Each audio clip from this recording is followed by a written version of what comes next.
Welcome back to Transfer Talk. Right, let's talk Manchester United, shall we? A dramatic day at Old Trafford yesterday. The club parting company with their head coach, Ruben Amorim, with Darren Fletcher stepping in on an interim basis. So, Jody Morris, Chris Reedy, Darren Fletcher in the dugout at Turf Moor. He could do a fantastic job. They might be in the same scenario as they were with Ole Gunnar Solskjaer. Give it Ole to the end of the season. And, you know, there'll be all this call and this clamour for Fletcher to get it. Knows the football club very well. His two sons are in the first team at the moment. Firstly, your reaction, how it all panned out yesterday, and ultimately, Jody, was that the time to press the button on Amorim's exit?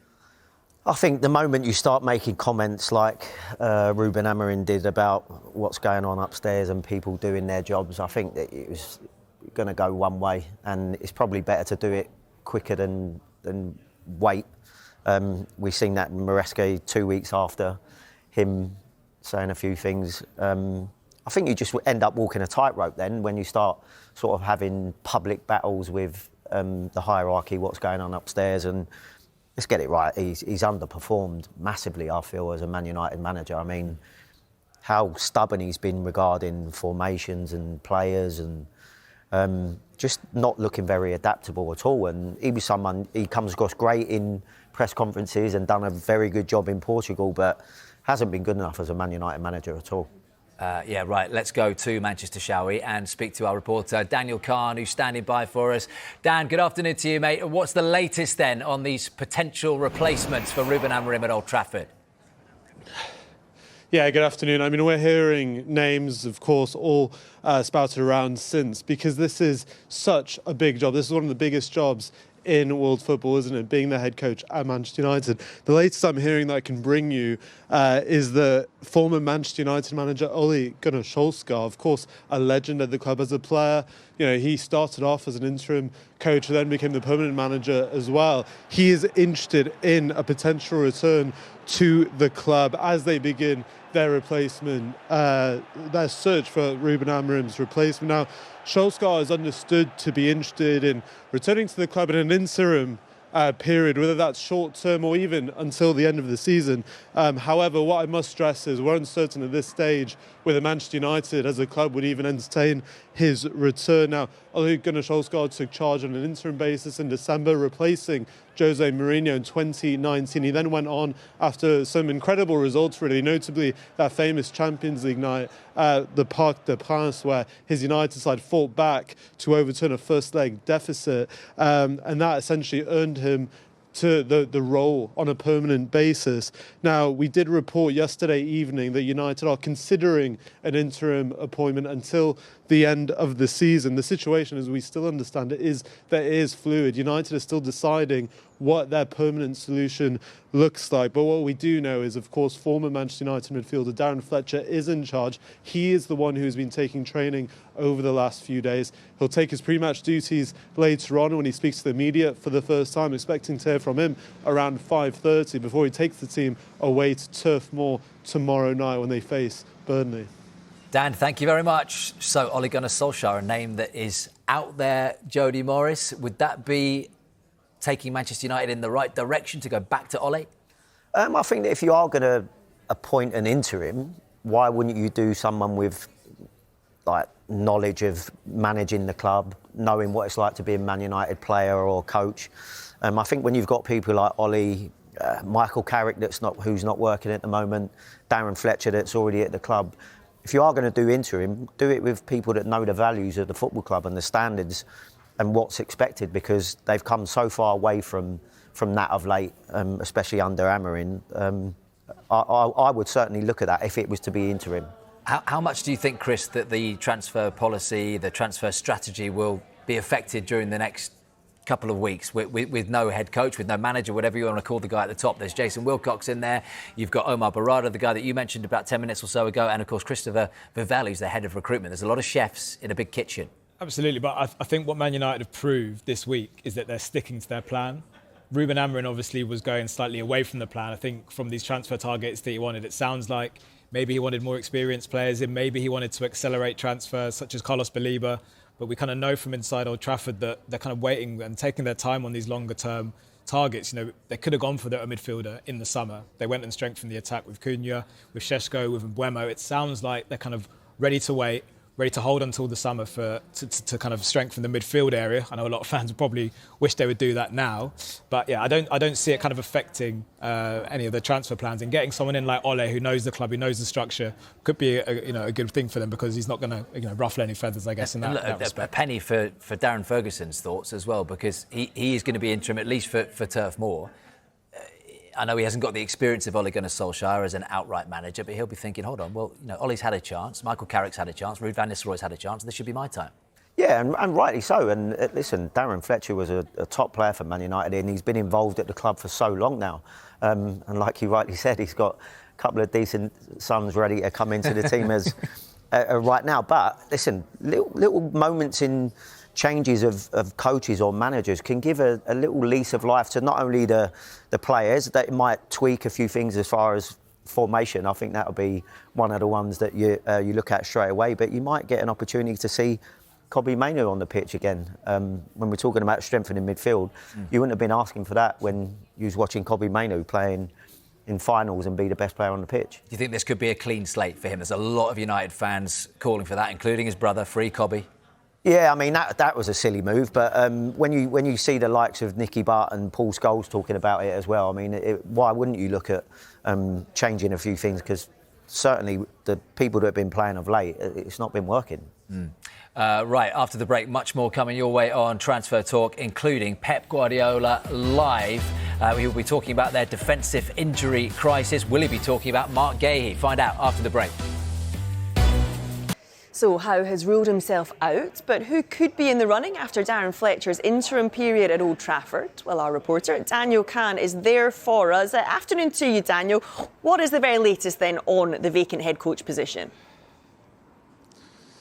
Yeah, afternoon, Joe. I mean, what we can tell you, as we understand it right now, is the situation remains incredibly fluid. Manchester United are still working out what their long-term solution, appointment, permanent head coach looks like. But as we just heard from Eddie Howe rule himself out, what I can tell you is someone who we know is interested in coming back to the club in an interim role is the former manager Ole Gunnar Solskjaer. Now, this could be a short-term fix, or it could be potentially even until the end of the season.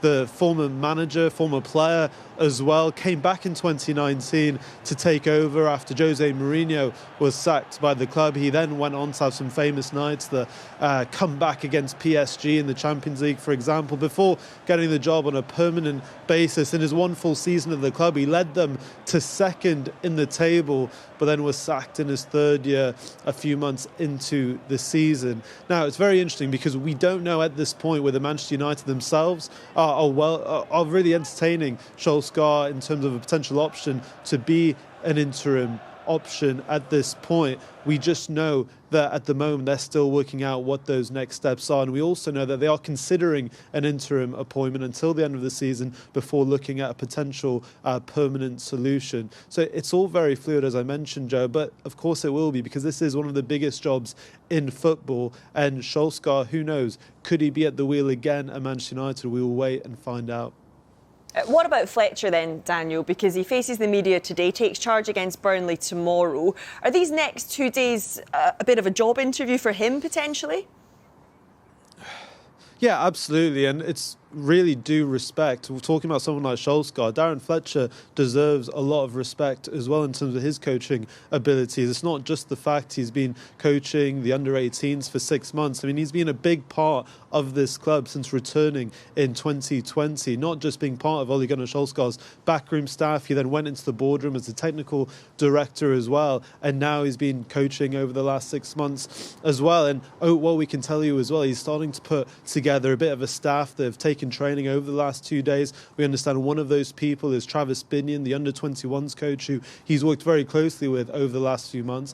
Also, Johnny Evans, the former Manchester United defender who retired at the end of last season. He then took a role at the club to really lead and be the head of loans and pathways at the club. He recently left to spend more time with his family, but we understand he's also assisting Fletcher in training as we speak. And look, Fletcher could be an option also to continue, but seeing how he handles the media later on today, as well as the match taking the team to Burnley tomorrow night, he could be an option as well. I'm sure Manchester United will see how he takes on all of these responsibilities being the Manchester United head coach. That was clearly a fault of Ruben Ruben Amorim that the club saw maybe in the media, and also how he spoke to many of us after games, the emotional reactions. I'm sure everyone in the club will monitor how Darren Fletcher takes up that role on an interim basis. And what do you think the atmosphere will be like at Carrington today?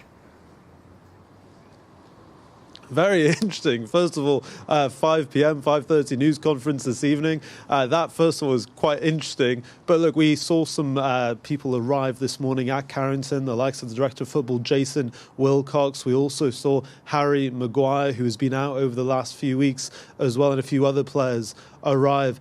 And look, it's quite interesting when you compare maybe previous managers who have left the club, head coaches, where maybe you could argue they may have lost the players, but I don't think you could argue that this time under Ruben Amorim. It didn't feel like he had lost the dressing room or the changing room. It felt just that his system wasn't best suited for these players, and the lack of adapting it even in game didn't suit these players. But I think there'll be a lot of questions for Darren Fletcher when I'm in that press conference room, Joe, just about where the direction of this club is going, what conversations he's had with the CEO, Omar Barada, and Jason Wilcox in terms of the strategy going forward, and also what kind of style of play does he want to implement, whether it's a short-term or even longer past the Burnley game on Wednesday. Let's not forget, they have an FA Cup tie against Brighton at home on Sunday before a Manchester derby next weekend to prepare for, and then it's Arsenal the weekend after that. So there are some tough games coming up, with Manchester United just a few points off a Champions League place as well. So this is still a very important period for the team and the club, and it'll be a very fascinating news conference later on when we hear from the interim coach, Darren Fletcher. Great stuff, Daniel. Thank you very much.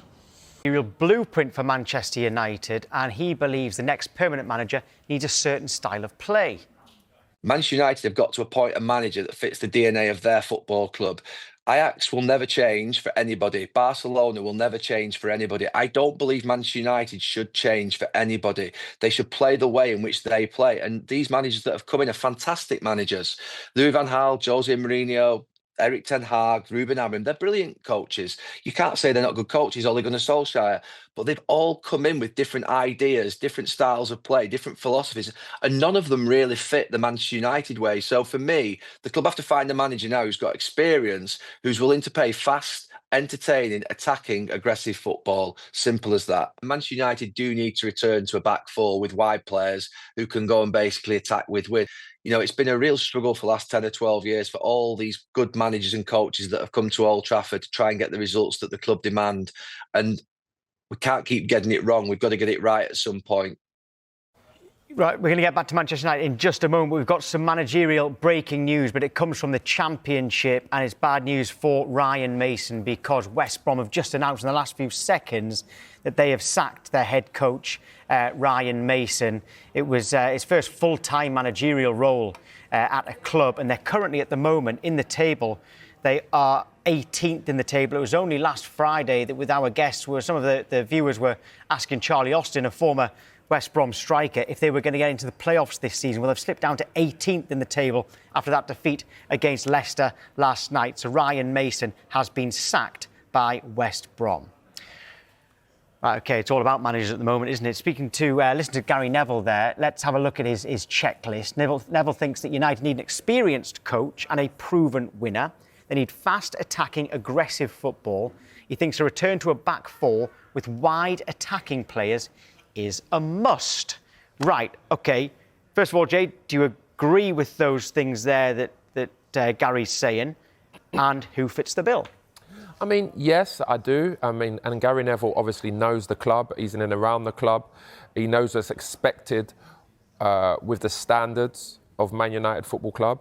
But in terms of experienced manager, I mean, unless you're looking at someone like Ancelotti, but he's an international manager as well, or maybe bringing him to do two jobs. I mean, like, is that feasible? Ancelotti is perfect, I mean, right? But he's would currently be perfect. Brazil manager. Could you really do both when you got the World Cup in a few months? I mean, and that's the thing. I think if there wasn't a World Cup, then maybe so. But I think because there is, I think you have to count those kind of managers out. So that would include Tuchel for now. Yeah, exactly. But then I would be looking at another experienced manager. I think would be Emery. Emery's a fantastic manager. He's experienced in the Premier League. He's got, Aston Villa third in the table. He's successful in Europe. He demands respect. He pulls no punches. And, I mean, he's got a good relationship with Marcus Rashford as well. So, and persuade him to stay at Man United. But I think ultimately someone like him, I think would be a really good fit. He plays 4 at the back. He plays attacking football. He likes his wingers. So I think that would be a great addition. But again, you're going to have to pay his compensation. Yeah, I actually can't even see him on the list of odds. We can get the list of odds up here. I can't actually find a one for Emery. Oh, there he is. Sorry, we have got him. He's there. Look, so if you look at that, so Glasner favourite at the moment. Then it's Fletcher, who's caretaker manager. Then you've got Maresca, Solskjaer, Carrick, Southgate, Hoeneß, Xavi, McKenna, and then Emery there at 25 to 1. So Emery stands out there. Ancelotti's not there, who I know you've got. Let's say they go for someone till the end of the season, all right? Which they might do. Whether they should or not, that's a different debate. But if they do, is there anyone in there who you'd go till the end of the season? Michael Carrick. I think he's done fantastically well at Middlesbrough. He's a young manager. He knows Man United. He was a first-team coach or assistant manager. I don't see why not. If you're going to give someone the job to the end of the season, why not? Managers that don't quite make the Championship playoffs, you love putting them in the big clubs. No, he knows Man United. You're saying to the end of the season, so I'm saying if it's to the end of the season, why not give him the job because he knows the club? Rossini finished 7th in the Championship, and you're saying him at Chelsea, but fair enough. Yeah, so that's Jay's view. Let's get the fan view on this now. Owen Churchill back. Owen, I know that you were on yesterday. It's good to see you again. Since then, what's changed is, because in your mind, you listed loads of names. We've listed loads of names over the last 24 hours or so. Who is the best fit? And what do you think of Gary Neville's blueprint? Well, your guess is as good as mine when it comes to the best fit. I think we move on so many different ends of the spectrum at Manchester United. I mean, you look at, we've gone from David Moyes, Premier League experience, sticking with someone that's been at a club for like a decade, like Everton. Then we go to Louis van Gaal. You don't get more experience than that. Then you go to Jose Mourinho, serial winner.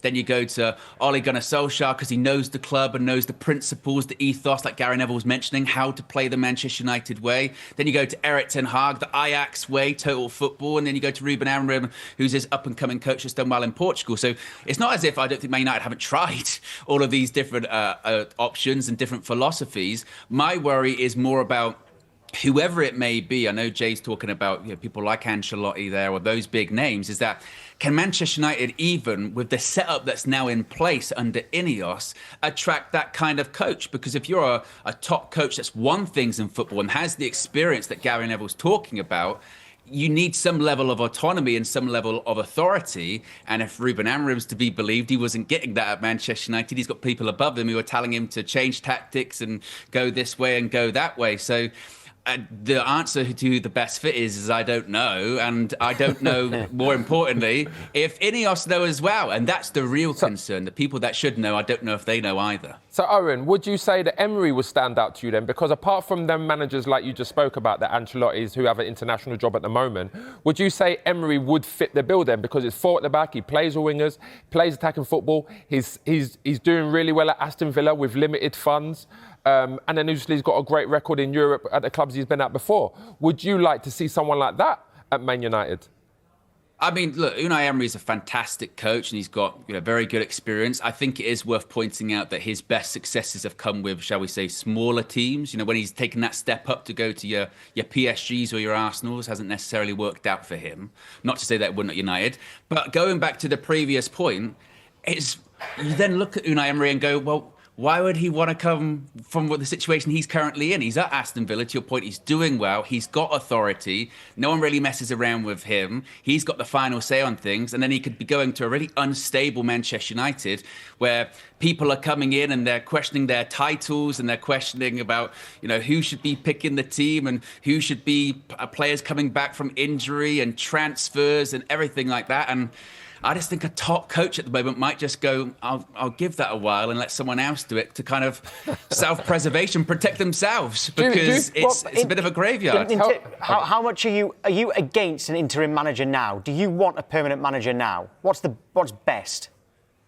Well, I think we're kind of scarred both ways as United fans. We've had the interim in Ole Gunnar Solskjaer coming in the past and do great, get the job permanently, and then it doesn't work out. True. We've also had a situation last season where Ruben Amorim came through midway through the season, a little bit earlier than now, but still midway through the season, and he was the worst manager for Manchester United in Premier League history. So we've got both examples of not necessarily working out. So the next stage and the next pick, whoever it is so critical that I do think it would be wise not to rush into it. If the right guy, in Ineos's mind, isn't available, then they should wait. But I go back to the previous answer of, I don't know if they know who the right guy is. So if that is the case, then maybe cooler heads should prevail. But there's still a lot of the season to play. It's not as if we're in a bad position in the league. We're fifth and we are pushing for Champions League football. So if you did get a permanent manager and it was the right guy, you can really go on and have success. But I don't know if I trust them to do that. Owen, you know, for example, Man United, don't get me wrong, the stature and the history of the club is up there. They're one of the biggest and iconic clubs in the world, ever. But right now, Man United are not a club that's attractive to the top managers in the world, like you've just said there, right?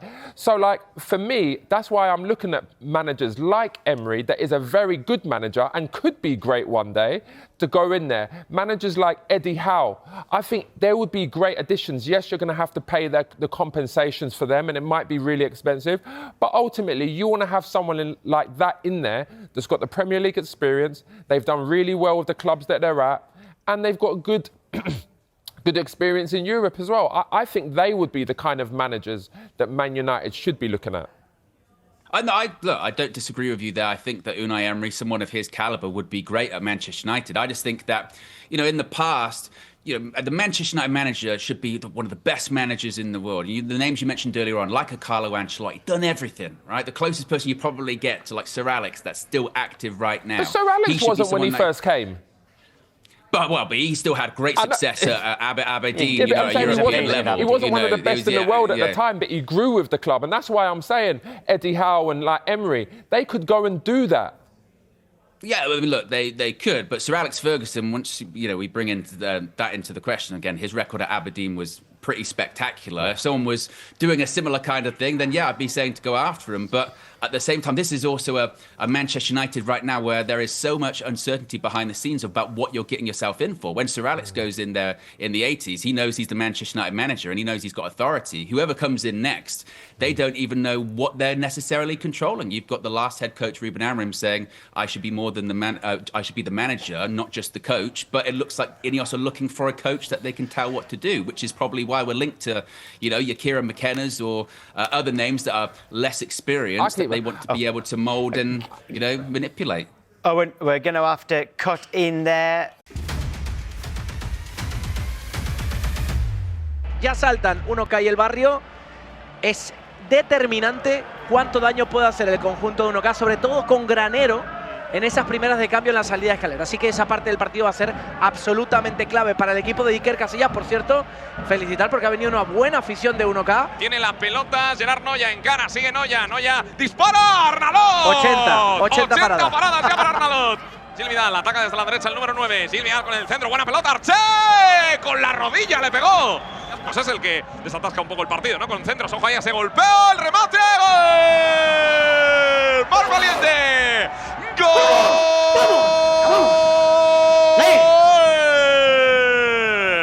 Del Barrio, marca Mar Valiente.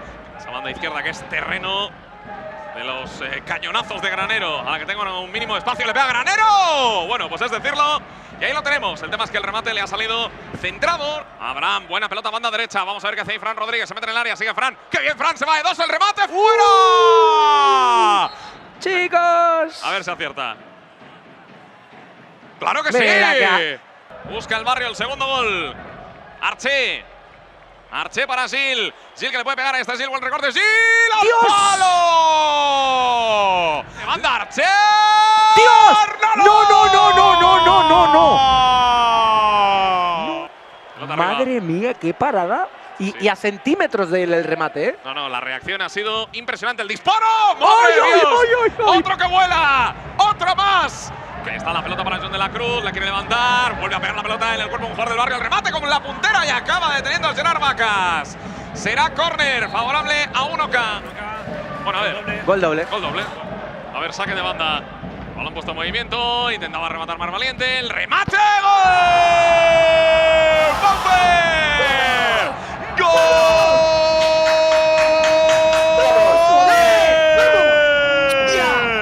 ¡Del Barrio! ¡Le pegó con el alma! ¡Baufer!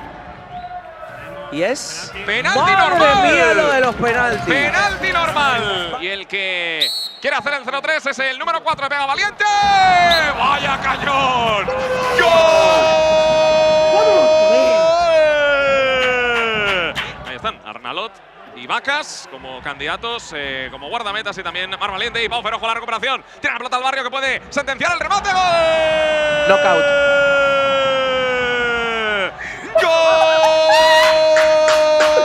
¡Let's go, Barria! Ponme el 5, ponme el 5, ponme el 5. El cambio del partido ha sido radical en los últimos 10 minutos.